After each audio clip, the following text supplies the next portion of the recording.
Hello and welcome to Hamer Reviews. My name is Christopher Hamer and today we're reviewing both the Nikon SB-900 and SB-910 flash guns.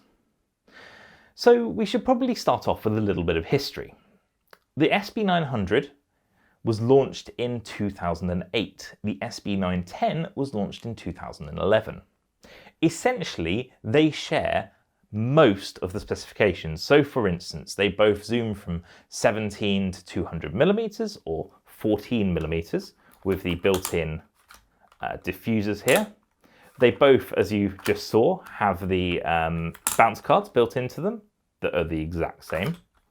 They both come with the same diffuser domes. If I turn them around, you will notice that other than some minor button changes in terms of the SB-910 having rear illuminated buttons and the SB-900 not having them, and lastly, the actual changes on the side, they look identical.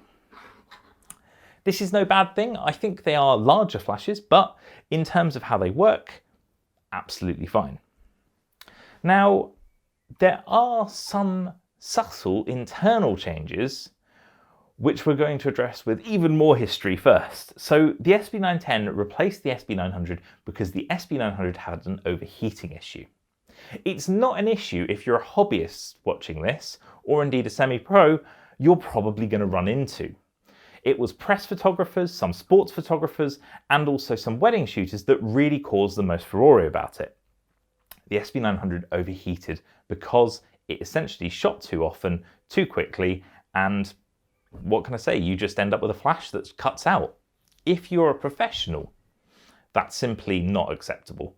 You know, you need to depend on your flash, you need to be able to use it when you need to use it, and if it doesn't work, then it may as well be useless. And given that these were very expensive when they launched, obviously Nikon had to respond. Now, I actually was surprised when I realized it was almost 3.5 years later that they launched the SB-910. So quite clearly people weren't as annoyed as it seemed at the time because Nikon definitely took their time in launching it. However, it was a very popular flash until it was replaced by the SB-5000, which is now Nikon's pro-level flash. That being said, because the reputation of the SB-900 was so bad that it influenced the reputation of the SB-910, the used prices of these flashes is actually very good. You can get something of a bargain with the SB-900s and SB-910s going anywhere between £100 and £200. That is a long way off the £500 or so that Nikon charges for the SB-5000. So do you really want to buy one of these flashes in 2020? Is it still good value? Does it still work well? Well, yes, it does. It's compatible with the majority of Nikon's DSLRs. Now I say the majority because if you go back to the very beginning, the flash technology that Nikon used was called DTTL. That was discontinued before these were introduced, and so these don't actually have compatibility, for instance, with the Nikon D1 series.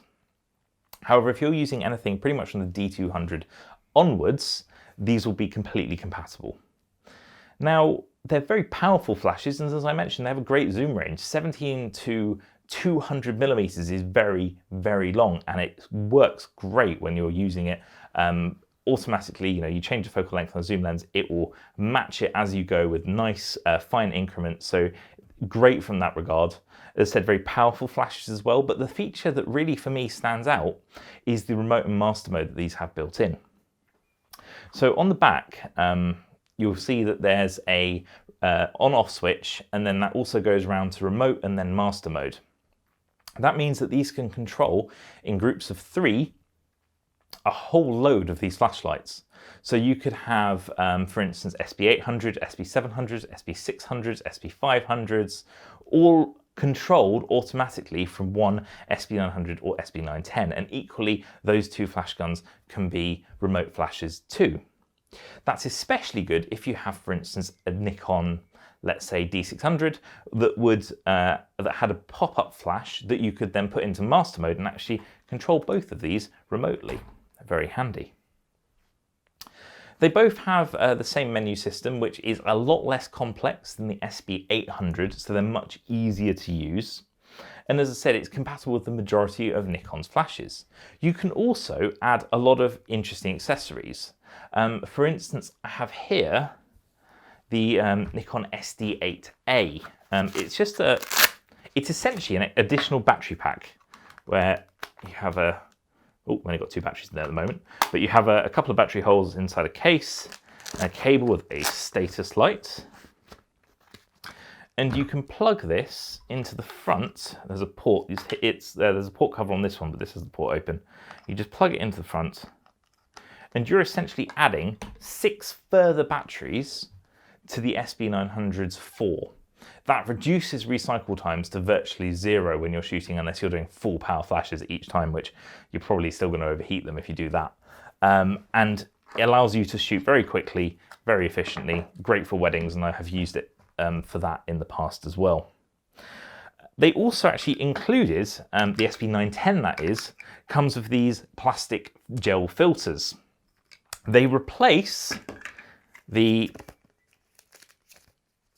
little tiny gel filters like this that you have to put on with the clear filter holder on the SB-900. So that's actually a bonus for the SB-910.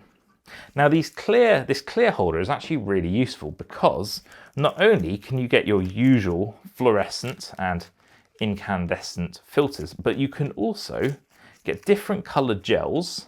So for instance, you have red here with blue, yellow, another orange, which you can then attach to these flash guns to change the light and create interesting portrait sessions, for instance. The really, really cool thing is you see these dots on the bottom of these filter holders, on the bottom of the filters. They actually allow the flash to work out from the sensor at the bottom what you've attached to the front of the flash gun, and that will tell the camera to change the settings based on that, and indeed the flash as well. It'll even show you which filter that you've got attached on the screen.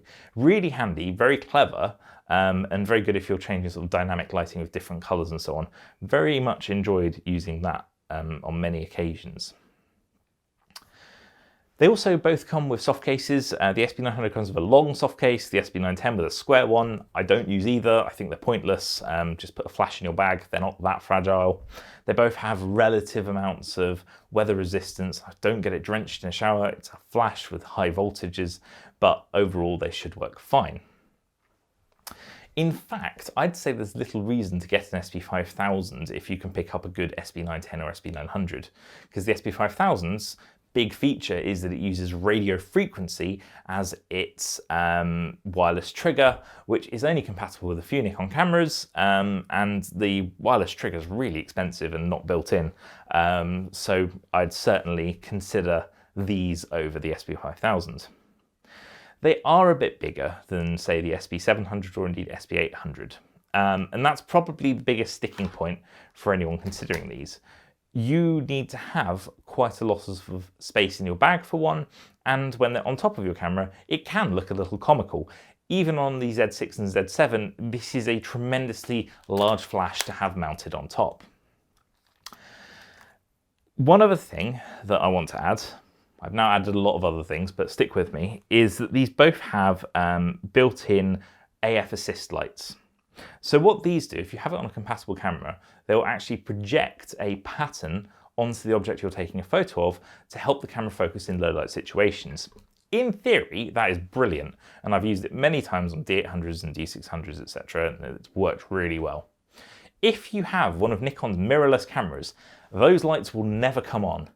The reason is that Nikon's sensor technology means that red light is very hard for it to distinguish, and it actually uses green light in order to focus. So you have the built-in green light on the cameras, that's the only one you can use. These will do nothing. Who knows if they end up launching something of the green AF assist light in the future? Hopefully they do, because I actually find it very useful, but at the moment that's not an option. I've alluded to the fact that these are both powered by AA batteries, 4 of them. Now, I am going to make a recommendation, which is that you use high-powered nickel metal hydride batteries in order to keep the recycle times as low as possible. I'm using Panasonic's Eneloop Pro batteries. I find them very good, they're very dependable, and they last a very long time, and they come charged, which is very useful in sticky situations where you've forgotten to charge your batteries. They will keep full, I find the recycle time is about 2 seconds from a full power flash. And if you're shooting normally with just a fill flash, honestly, you won't even notice it ever recharging. It's just instant, which is great. Add to that something like the SD8A or the SD9, and quite frankly, you'll never notice it recycling at all. So despite the controversy around the SB-900 and then moving on to the SB-910, these are both excellent flash guns. They're very capable. You have all the kind of features you'd want, from great zoom range, high-speed syncs, a huge amount of settings that you can change manually, very easy to use menu systems, and that great high-powered flash unit itself. I do really recommend this if you're a Nikon shooter. The SB-800 is great if you're on a budget, and the SB-700 is good if you want something smaller. But if you want a nice high-powered flash that's never really going to leave you wanting, these are fantastic. I personally have 3 of them overall and use them in tandem a lot for portrait shoots. So if you want 2 or 3 of them, they're a lot more affordable than buying one SB-5000, and definitely worth considering. My only one addition to that would be try and buy one that's been used by a hobbyist and looks like it's in really good condition, so not many scratches or so on. Because if you buy a professional one that's had a really hard life, the only thing you might find is that at some point the flash bulb breaks. And they cost a couple of £100 to replace. So you really want to think about whether you want to risk that. But as long as you can get one that's in good condition, absolutely a great buy. I know this video got a bit long, but hopefully you found it useful. If you have any questions, please pop them in the comments below. Equally, I'd love to hear your thoughts about the SB-900 and 910 as well.